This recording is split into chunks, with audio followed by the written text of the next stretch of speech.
You keep stepping into conflicts that would resolve themselves if you simply stopped absorbing the damage meant for someone else. You watch two people tear each other apart and your hands start twitching.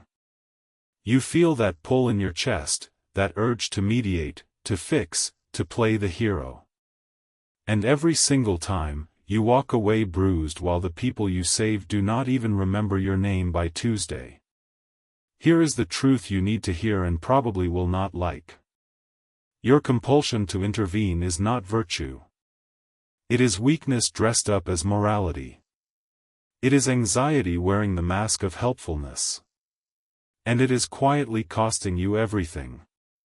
Your positioning. Your energy. Your respect. And the one resource you can never manufacture more of. Time. The single idea that will restructure everything about how you move through the world is this. Stepping in is surrender. Stepping aside is control. Say it again in your mind. Stepping in is surrender. Stepping aside is control. Most people hear that and their stomach tightens. Good. That tension is your ego realizing it is about to be exposed. Because the reality is that you have been confusing motion with power, involvement with influence, and caring with competence. You think being in the middle of every fire makes you important. It makes you kindling. Machiavelli understood something that most people still refuse to accept 500 years later. The most devastating victories are not the ones where you crush your opponent through force. They are the ones where your opponent crushes himself while you watch from a position of perfect composure. He saw that internal conflict, when left unmanaged and unhindered, does more damage to an adversary than any army you could field against them. People destroy themselves from within. Your job is not to stop that process. Your job is to be standing in the right place when the rubble settles. Marcus Aurelius would add a layer to this that most people miss entirely. The reason you can sustain strategic non-intervention, the reason you can watch chaos unfold without your hands shaking, is that you understand what is within your control and what is not. Other people's self-destruction is not your problem. Their choices, their patterns, their slow-motion collapse. None of it belongs to you. The moment you internalize that, you stop being emotionally reactive. You stop being a hostage to other people's drama. And you become something far more dangerous than a hero. You become untouchable. What follows is not a feel-good framework. This is a dark playbook. 7 principles for the ruthless art of letting people destroy themselves while you preserve every ounce of your power for the moment that actually matters. Principle 1. Never interrupt your enemy's self-sabotage. This sounds simple until you realize how deeply programmed you are to do the exact opposite. Someone in your life is on a downward spiral. They are making terrible decisions. They are burning bridges, alienating allies, sabotaging their own position. And you feel that itch. You want to pull them aside. You want to warn them. You want to stage some kind of intervention because you can see the crash coming and it feels cruel to just watch. Here is what you need to understand. When you intervene in someone's self-destructive trajectory, you do not save them. You delay the inevitable. And worse, you transfer the consequences from them to you. They were going to hit rock bottom, learn something, and either change or perish. By stepping in, you absorb part of the impact. You become the cushion. And a cushion does not get thanked. A cushion gets blamed for not being soft enough. Think about how many times you have watched someone sabotage themselves. A coworker who keeps provoking the boss. A friend who keeps dating the same destructive person in a different body. A family member whose financial decisions are a slow-motion train wreck. You warned them. You helped them. You bent over backwards. And what happened? They did it again. They always do it again. Because you did not fix the problem. You just caught them this one time. And catching someone who is determined to fall is not compassion. It is self-destruction by proxy. The strategic move is to step aside. Let the collision happen. Let them feel the full weight of their own choices without your body breaking the fall. Most people cannot do this because it feels like betrayal. It is not betrayal. It is the refusal to participate in someone else's delusion. And that refusal is one of the most powerful moves available to you. When you stop rescuing people from their own patterns, two things happen. First, they either hit bottom and finally change, or they do not. Either way, it is their life and their outcome. Second, you preserve your resources, your reputation, and your positioning for situations where your involvement actually serves your interests. You stop being the safety net and start being the person who is always standing, always ready, always composed. Here is a line worth remembering. The person who keeps catching you will eventually drop you, because their arms get tired. The person who never catches you forces you to learn how to land. Most people never learn how to land because someone is always there. You have been that someone. And it has cost you years of your life and gallons of your energy that you will never get back. Principle 2. Recognize that the urge to help is the vulnerability. This is the one that stings the most. You have built an identity around being the person who steps up.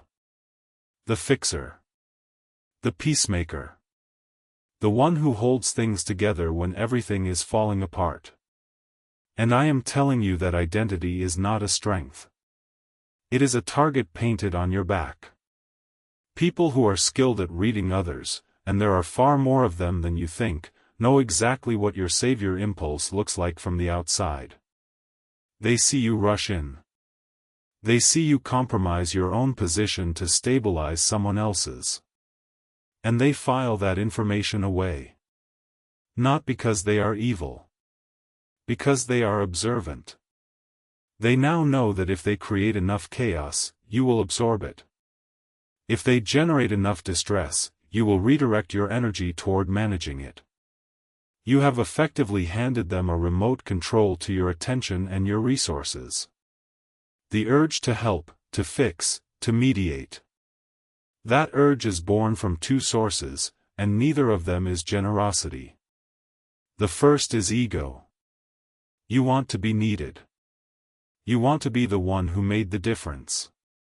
It strokes your sense of importance to be the person everyone turns to when things go wrong.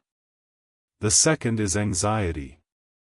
You cannot tolerate the discomfort of watching someone struggle. Their chaos triggers something unresolved in you, and you move to fix it not for their sake but to quiet your own internal disturbance. Both of these are exploitable. Both of them cost you. Every time you intervene out of ego, you position yourself as someone who needs to be central. That is a weakness. People who need to be central can be manipulated by being given centrality. Dangle a crisis in front of them and they will rearrange their entire life to be at the center of it. Every time you intervene out of anxiety, you position yourself as someone who cannot tolerate disorder. That is also a weakness. People who cannot tolerate disorder can be controlled by the mere threat of it. Create a mess and watch them scramble to clean it up. They will compromise their own priorities every time. The strategic person operates differently. They feel the urge to intervene and they sit with it. They let it burn. They watch the impulse rise and they do nothing. Not because they are cold. Because they understand that the impulse is information, not a command. The impulse says something in you is unsettled. The strategic response is to settle yourself, not to settle the situation. This is where the Stoic foundation becomes essential. Marcus Aurelius practiced something that sounds simple but is extraordinarily difficult. He focused exclusively on what was within his control. His own responses. His own judgments. His own inner state. And he released everything else.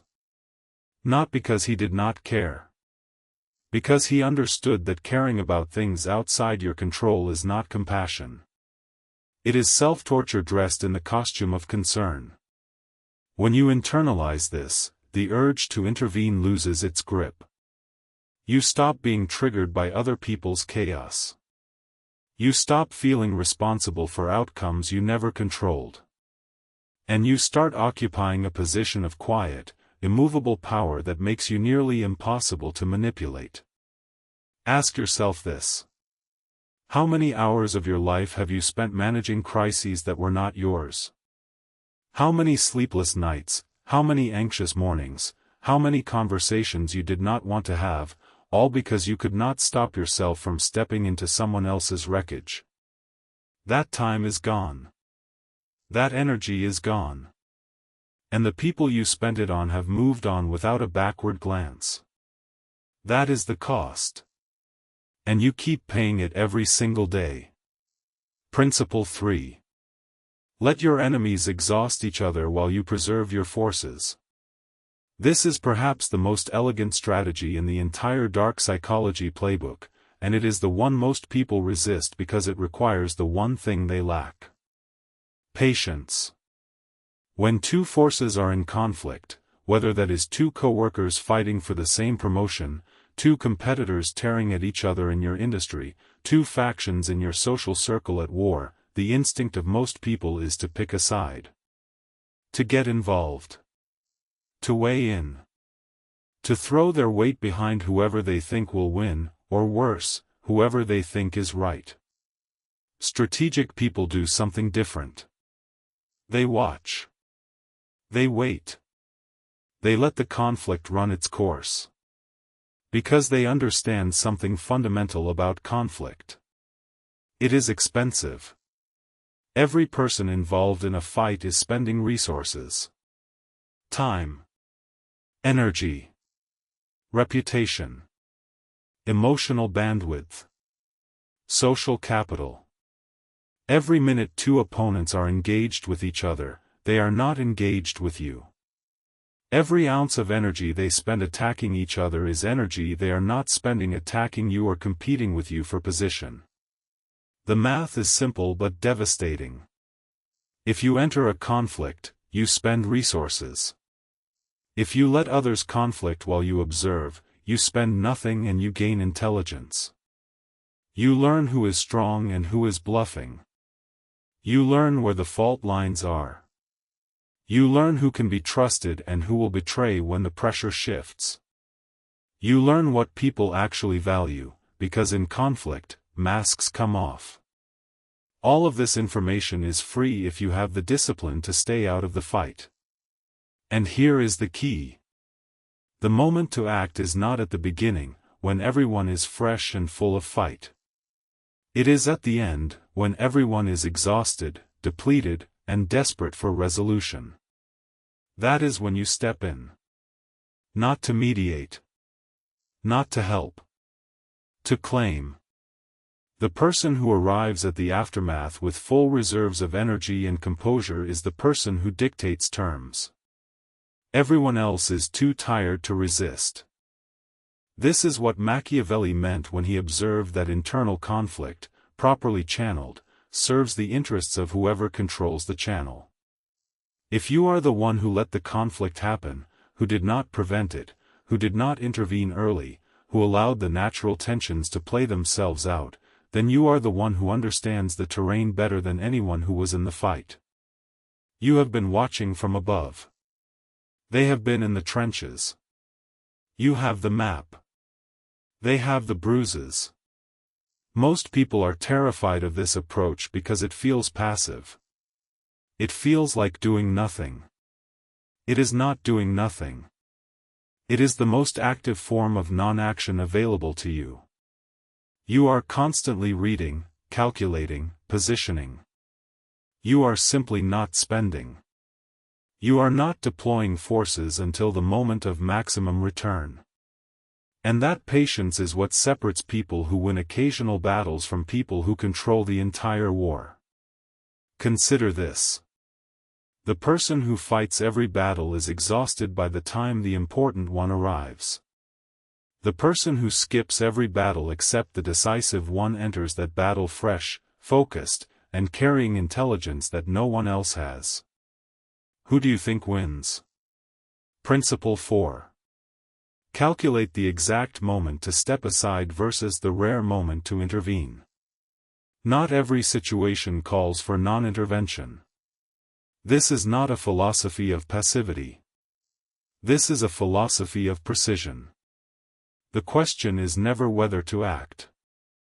The question is when, and whether acting serves your interests. Here is how you calculate. When you observe a conflict or a self-destructive pattern in someone else, you ask yourself 3 questions. First, does this outcome affect me? If someone is destroying themselves in a way that has zero impact on your life, your position, your resources, or your future, then you step aside immediately and permanently. There is nothing to calculate. Their destruction is their business. Your involvement would be pure ego. The need to feel important by inserting yourself into a situation that does not concern you. Most interventions fall into this category. You are not helping. You are performing. And the performance is costing you energy that belongs elsewhere. Second, if this outcome does affect me, does intervening improve the outcome for me, or does it merely improve the outcome for them at my expense? This is the question most people get wrong because they conflate helping someone with helping themselves. You can pull someone out of a fire and still get burned. The question is not whether your intervention helps them. The question is whether the post-intervention landscape is better for you than the natural outcome would have been. Sometimes letting someone fail creates a vacuum that you can fill. Sometimes letting a rival self-destruct opens a lane that would otherwise be blocked. Sometimes the chaos you did not prevent is the chaos that clears your path. You are not being cruel. You are being strategic. There is a difference, and the difference is that cruelty seeks suffering while strategy seeks advantage. Third, if I do not intervene, does the natural resolution of this situation move me closer to or further from my objectives? This is the question that requires you to have objectives in the first place. Most people do not. Most people are drifting through life reacting to situations as they arise, and intervention is just another form of reaction. If you have clear objectives, then every situation can be evaluated against them. Does this conflict, left to resolve itself, create an opening for me? Does this person's self-destruction remove an obstacle? Does this chaos create a void I am positioned to fill? The rare moment when intervention serves you is when the natural outcome would be worse for your interests than the outcome you could engineer through involvement. And even then, your intervention should be surgical. Minimal exposure. Maximum impact. You do not wade into the fight. You do not take ownership of the problem. You make one precise move that shifts the trajectory, and then you withdraw. You never become the face of the resolution. You never become the person associated with the conflict. You move like a current beneath the surface. Present. Influential. Invisible. Most people cannot do this because they lack the patience to calculate. They feel and they act. The gap between feeling and acting in most people is nearly zero. The strategic person widens that gap into a canyon. They feel the impulse, and then they think. They think, and then they wait. They wait, and then they act with the precision of someone who has been watching the entire board while everyone else was watching their own pieces. Principle 5. Master strategic silence and the power of being underestimated. There is a reason the most dangerous people in any room are often the quietest. It is not because they have nothing to say. It is because they understand that speech is expenditure and silence is accumulation. Every time you speak, you spend. You spend information. You spend positioning. You spend the mystery that keeps people uncertain about you. When you rush to intervene in a conflict, you are speaking. Not necessarily with words, but with action. You are revealing your allegiances, your priorities, your triggers, your thresholds. You are handing people a blueprint of how to move you. Strategic silence is not just about not talking. It is about not acting. It is the discipline of non-intervention applied to every domain of your presence. When two people are arguing and you say nothing, you learn everything about both of them. You learn who is rational and who is emotional. You learn who is lying and who is honest. You learn who has real power and who is performing power. None of this information is available to the person who jumps in. The intervener is too busy managing the situation to read it. And here is the deeper advantage. When you do not intervene, people underestimate you. They assume you are passive. They assume you are weak. They assume you do not care or do not understand. And that assumption is the most valuable asset you can cultivate. Because the moment someone underestimates you, they stop defending against you. They drop their guard. They stop seeing you as a variable in their calculations.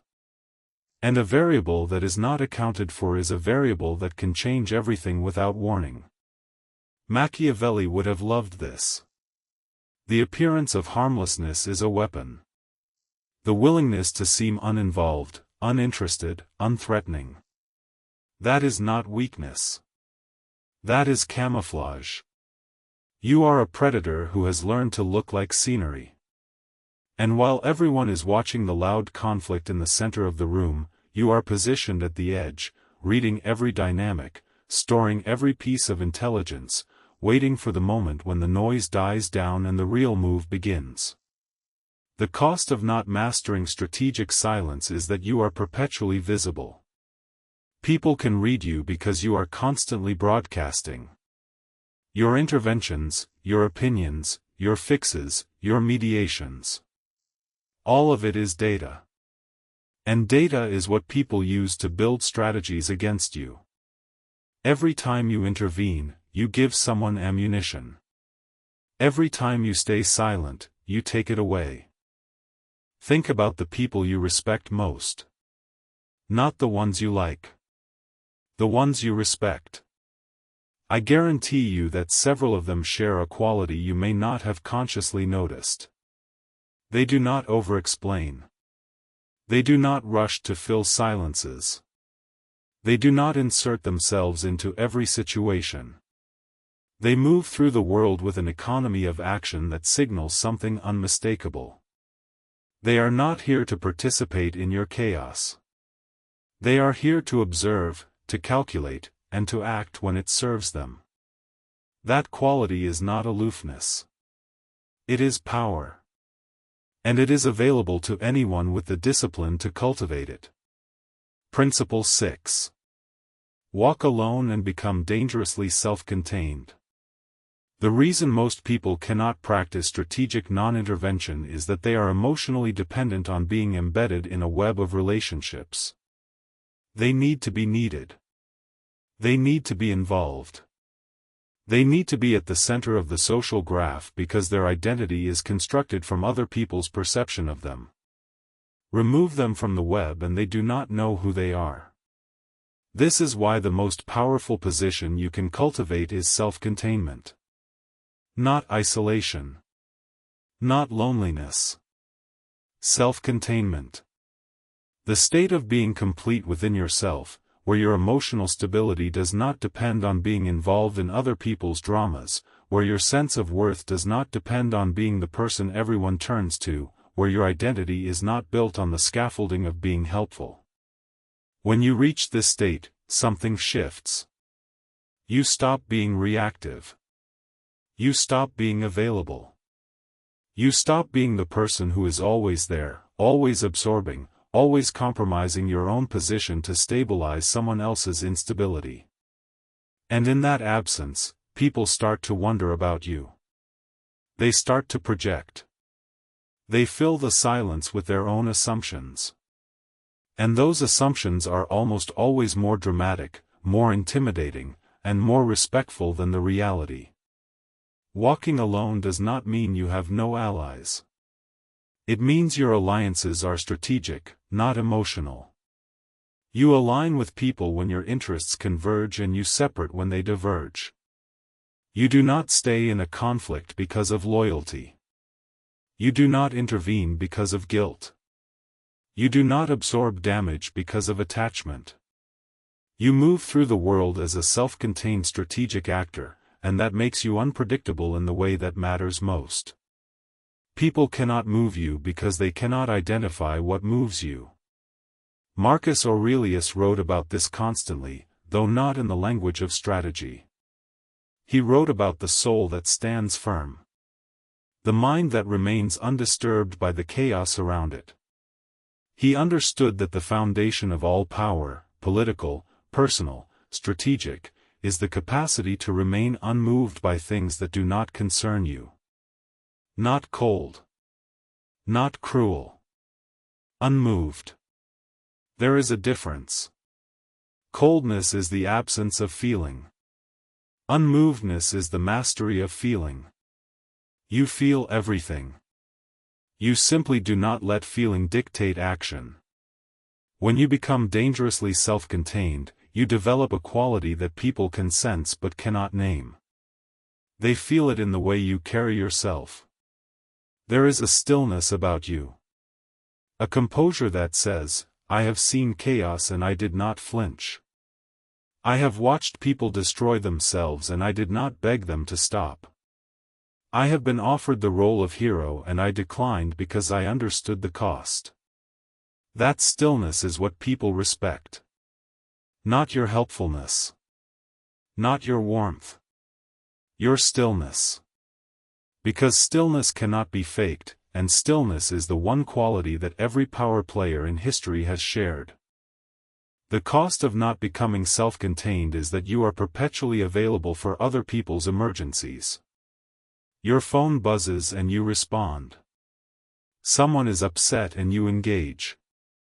A crisis erupts and you are there. And while you are busy being available, your own life, your own objectives, your own empire sits unattended.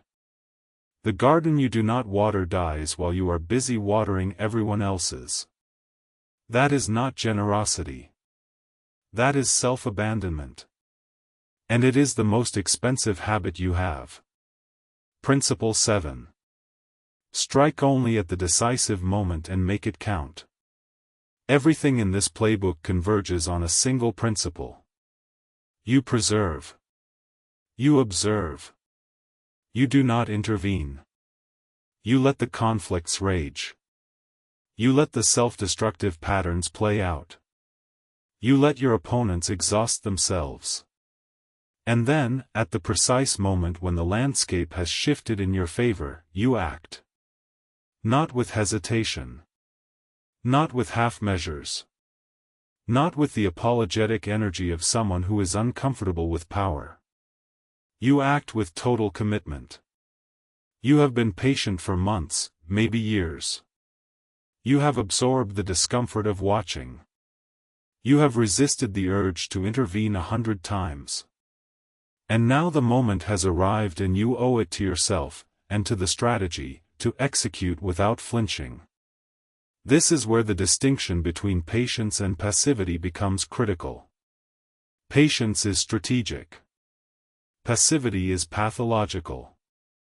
The patient person is waiting for a reason. The passive person is waiting because they are afraid.